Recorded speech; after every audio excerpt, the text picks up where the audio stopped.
தொடர்பான கருத்துக்களை பகிர்ந்து கொள்வதற்காக பத்திரிகையாளர் தராசு ஷாம் இணைகிறார். அவருடைய பேசலாம். சார் வணக்கம். வணக்கம். தற்போது அந்த நீதிமன்ற அவமதிப்பு வழக்கு ஒத்திவைக்கப்பட்டிருக்கிறது.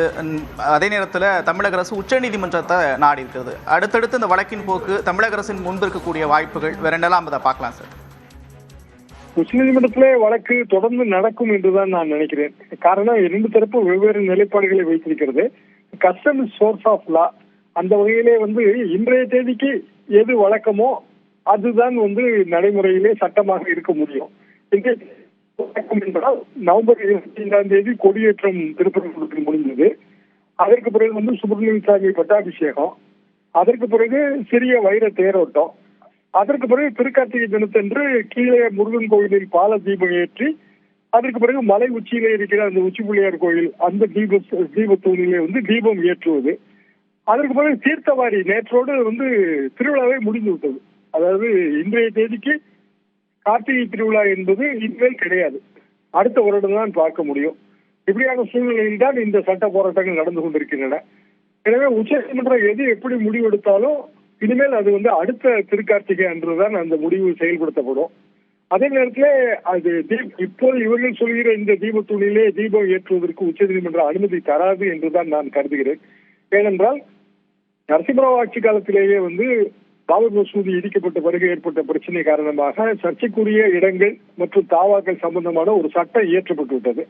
அந்த சட்டத்தின்படி சுதந்திரத்துக்கு பிறகு எழுகிற எந்த சர்ச்சையும் நீதிமன்றம் தீர்த்து வைக்காது. அந்த பாபர் மசூதி ஒரு சர்ச்சையை தவிர பிளேசஸ் ஆஃப் வொர்ஷிப் ஆக்ட் என்று அதற்கு பெயர். அதன்படிதான் உச்சநீதிமன்றம் நடந்து கொள்ளும். எனவே இதிலே இவர்கள் கேட்கிற இந்த புதிய தீபத்தூணிலே தீபம் ஏற்றுவதற்கான அனுமதி உச்சநீதிமன்றம் தராது என்பதுதான் எனது கருத்து.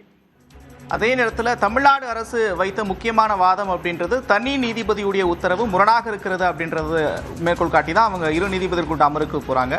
இறுதியில் இரு நீதிபதிகள் அமர்வும் கூட தமிழ்நாடு அரசினுடைய அந்த முறையீட்டை தள்ளுபடி செஞ்சிருந்தாங்க. அதை பார்க்க முடிஞ்சது. தனி நீதிபதி பிறப்பித்த உத்தரவுகளில் எதுவும் தவறு இல்லை அப்படின்றத சுட்டி காட்டியிருந்தாங்க. தற்போது உச்ச நீதிமன்றத்தை நாடப்பட்டிருக்கு. இதே நேரத்தில் நெல்லித்தோப்பிலிருந்து அந்த சிக்கந்தர் தர்காவளியாக செல்லக்கூடிய அந்த விளக்குத்தூண் இருக்கக்கூடிய இடம் உண்மையிலே அது விளக்குத்தூணா அல்லது எல்லைக்கல்லா, இப்படி பல விஷயங்கள் இருக்கு. இந்த வழக்கின் போக்கு எப்படியாக இருக்குன்னு பார்க்கலாம்.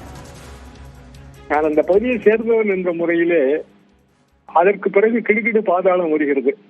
அந்த பாதாளத்தை கவனத்திலே கொள்ள வேண்டும் பாதசாரிகள் என்பதற்கான ஒரு எச்சரிக்கை தூண் தான். இதே போல தூண்கள் அந்த மலையிலே நீங்கள் மேலும் சில தூண்களை பார்க்கலாம். எல்லாமே ரொம்ப உயரமாக இருக்கும். உயரமாக என்றால் கிட்டத்தட்ட தூரத்திலிருந்து பார்த்தாலே தெரிகிற அளவுக்கு 10 அடி உயரம், 8 அடி உயரம் இப்படி எல்லாம் இருக்கின்றன. சர்வே கல் அல்ல, இது அபாய அறிவிப்பை காட்டுகிற ஒரு எல்லைக்கல். எனவே அதுல ஏறி தீபம் ஏற்றுவது என்பது நடக்கவே நடக்காது, நடக்காத காரியம் அது. காரணம், உதாரணமாக நீங்க திருவண்ணாமலையோ திருத்தணியோ கார்த்திகை தீபம் ஏற்றுகிற அந்த மலைப்பகுதிகளை பார்த்தாலே உங்களுக்கு அது புரியும். எனவே இது லேட்டர் கிளைம் இவர்களாக சொல்கிறார்கள். ஒன்று இன்னும் சொல்ல போனால் அது சமணர்களின் மலை, எண்பெரும் குன்றங்களில் ஒன்று. இது குறித்த புத்தகங்கள் நான் 2 புத்தகங்கள் எழுதியிருக்கிறேன், 2 நூல்கள் எழுதியிருக்கிறேன், தினமலர் வெளியீடாக வெளிவந்திருக்கின்றன. இதிலே சமணர்கள் கொண்டு வந்ததுதான் இந்த மலை உச்சியிலே தீபம் ஏற்றுகிற முறை. என்ன காரணம் என்றால், அதுவரைக்கும் நாம் இல்லங்களில் தான் தீபம் ஏற்றுக் கொண்டிருந்தோம் திருக்கார்த்திகை தினத்தன்று. அது நமக்கு புயல் மழை காலம். எனவே மலை உச்சியிலே தீபம் ஏற்பட்டால் ஏற்றப்பட்டால் அந்த உஷ்ணமான காற்று காரணமாக மலை மேகங்களின் அடர்த்தி குறையும், புயல் அபாயம் குறையும். இது சமணர்கள் வகுத்தளித்த விஞ்ஞான முறை. புவிசேவம் அவர்கள் கூட ஒரு உங்கள் தொலைக்காட்சியிலோ ஏதோ ஒன்றிலோ அவர் அந்த லைவ் நிகழ்ச்சியின் போது இதையெல்லாம் எடுத்து கூறினார். நாளை அந்த நூல்களில் எழுதியிருக்கிறது.